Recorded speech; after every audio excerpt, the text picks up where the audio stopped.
కాపులను అన్ని విధాలా మోసం చేసింది వైఎస్ఆర్ కాంగ్రెస్ పార్టీ అధినేత జగన్మోహన్ రెడ్డి అని విమర్శించారు పిఠాపురం మాజీ ఎమ్మెల్యే టీడీపీ రాష్ట్ర ఉపాధ్యక్షుడు ఎస్వీఎస్ఎన్ వర్మ.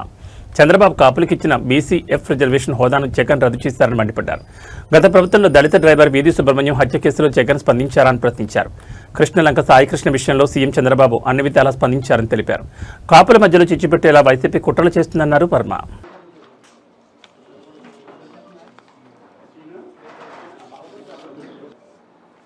పత్రికా సమావేశం ఈరోజు పెట్టడం జరిగింది.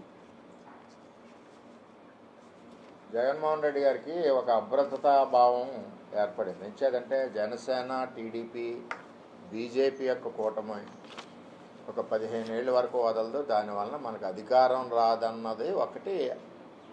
ఆ యొక్క ప్రెస్టేషన్కి వెళ్ళిపోయారు.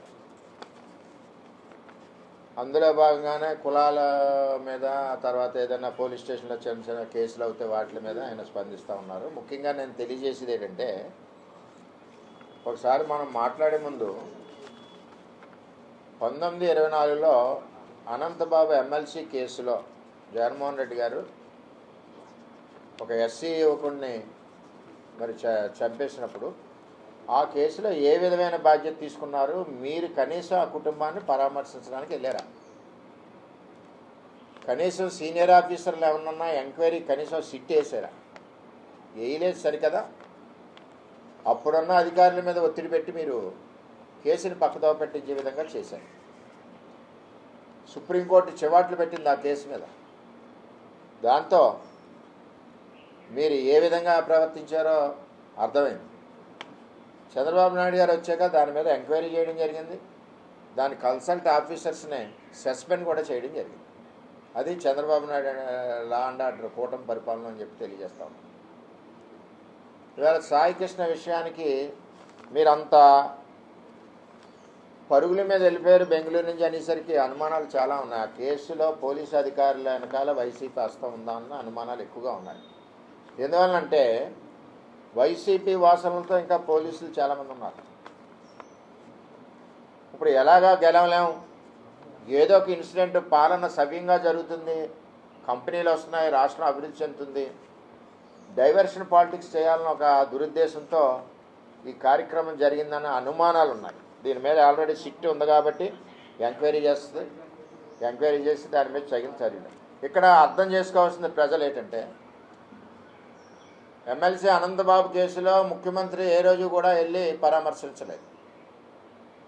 వ్యక్తి ఎవరైతే చనిపోయిన వ్యక్తి ఉన్నారో, మరి ఇక్కడ చంద్రబాబు నాయుడు గారు ఇమ్మీడియట్గా వెళ్ళి వాళ్ళని పరామర్శించారు. వారికి ఒక భరోసా ఇచ్చారు, ఆర్థికంగా ఆదుకుంటా ఉన్నారు, చట్టపరమైన చర్యలు పోలీసుల మీద తీసుకున్నారు. చట్టాన్ని ఉల్లంఘించి ఏ అయితే కార్యక్రమాలు జరిగినాయి అని అనుమానాలు ఉన్నాయో వెంటనే సిట్ వేశారు, వాళ్ళని అరెస్ట్ చేశారు, జైలుకి పంపారు. ఇది చంద్రబాబు నాయుడు గారి యొక్క లా అండ్ ఆర్డర్ ఎలా ఉంటుంది అన్నదానికి నిదర్శనం.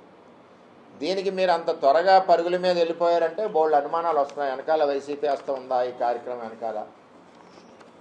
మరి పోలీసుల్లో ఇంకా వాళ్ళు తగ్గ వ్యక్తులు కూడా అక్కడక్కడ ఉంటారు కదా, ఎక్కడా లేకుండా ఉంటారు కదా అన్న అనుమానాలు ఉన్నాయి.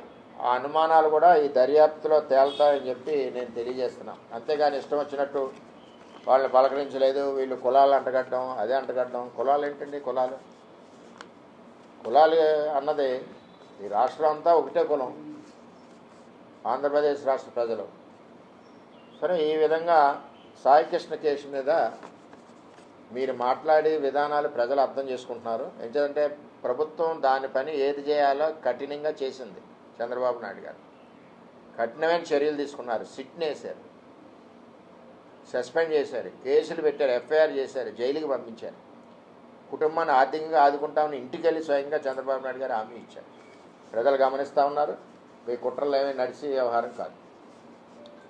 అదేవిధంగా కాపుల గురించి మాట్లాడుతూ వంగగీత గారు, అక్కయ్య గారు నన్ను కూడా లాగారు. నేను కూడా మాట్లాడవలసిన పరిస్థితి ఉంటుంది. చంద్రబాబు నాయుడు గారి పాదయాత్రలో పిఠాపురం గోపాల్ బాబా ఆశ్రమంలో నైట్ హాల్ట్ ఉన్నారు. ఆ మరుసటి రోజు ఉదయం పిఠాపురం చెందిన మా నాయకులు, కాపు నాయకులు, జిల్లాకు చెందిన కాపు నాయకులు, రాష్ట్రానికి చెందిన కాపు నాయకులు, మన తెలుగుదేశం పార్టీలో ఉన్న కాపు నాయకులు అందరూ కూడా ఆ రోజు సంవత్సరంలో చంద్రబాబు నాయుడు గారు కాపుల్ని బీసీలో కలుపుతామని ఒక ప్రకటన పిఠాపురం గడ్డ మీద చేశారు. గీత గారు మర్చిపోయినట్టున్నారు. మీది పొన్నూరు కాబట్టి తెలియదు పిఠాపురం ఏం జరుగుతుంది. దాని తర్వాత దీని ముందుకి వెళ్తే ఒక విషయం, రాజశేఖర రెడ్డి గారు కాపుల్ని బీసీలో చేరుతామని చెప్పి ఓట్లు వేయించుకొని ముఖ్యమంత్రి అయ్యాక ముస్లిమ్స్ చేశాడు తప్పితే కాపులు చేయమని చెప్పేశారు. ఇప్పుడు తండ్రి తగ్గ లక్షణాలు ఉంటాయి అందరికీ. అదే బాటలో జగన్మోహన్ రెడ్డి గారు కూడా జగంపేటలో చెప్పేశారు చేయమని. సరే, చంద్రబాబు నాయుడు గారు అధికారంలోకి వచ్చిన వెంటనే అసెంబ్లీలో రిజల్యూషన్ పాస్ చేసి కేంద్రానికి పంపించడం జరిగింది. అప్పుడు ముద్రగడ్డ పద్మనాభం గారు కూడా దీనికంటా ముందు కూడా మాకు రిజర్వేషన్ పెట్టి కేంద్రానికి బిల్లు పంపండి, కేంద్రానికి బిల్లు పంపండి అని చెప్పి చాలాసార్లు ఆయన అడగడం జరిగింది. ఏదేమైనా చట్టపరంగా ఏది చేయాలన్నది చంద్రబాబు నాయుడు గారు అదేవిధంగా శాసనసభ నుంచి మన కేంద్ర ప్రభుత్వానికి పంపడమే కాకుండా కేంద్ర ప్రభుత్వం ఏదైతే ఈడబ్ల్యూఎస్ రిజర్వేషన్లు ఇచ్చిందో అందులో 5% కాపులకు వర్తించే విధంగా ఇచ్చి, మరి అదేవిధంగా మెడికల్ కాలేజీలు కానీ ఇంజనీరింగ్ కాలేజీలు కానీ ఎన్నో సీట్లు వచ్చినాయి. నిర్ణయం తీసుకోవడం జరిగింది. ఆ నిర్ణయాన్ని జీవోఎంఎస్ నెంబర్ 60ని పెట్టి జగన్మోహన్ రెడ్డి రద్దు చేయడం జరిగింది. ఇవన్నీ తెలుసుకోకుండా మరి జనసేన, తెలుగుదేశం, బీజేపీ కలయికతో ప్రభుత్వం ఇది స్టాండర్డ్గా ఉండిపోతుందని ఒక భయంతో కులాలలో చిచ్చు పెట్టడం కరెక్ట్ కాదు.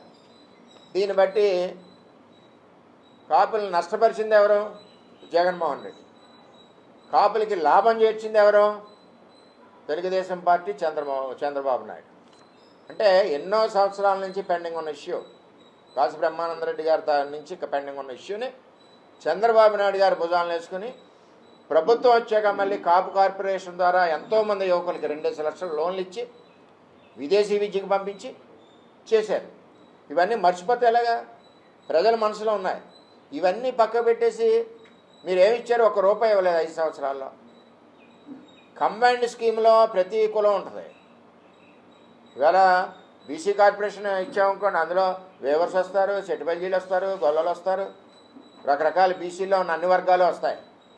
అందులో నేను వేవర్స్కి డబ్బులు ఇచ్చాను, చెట్టుబల్జీకి డబ్బులు ఇచ్చాను చెప్పడానికి అర్హత లేదు.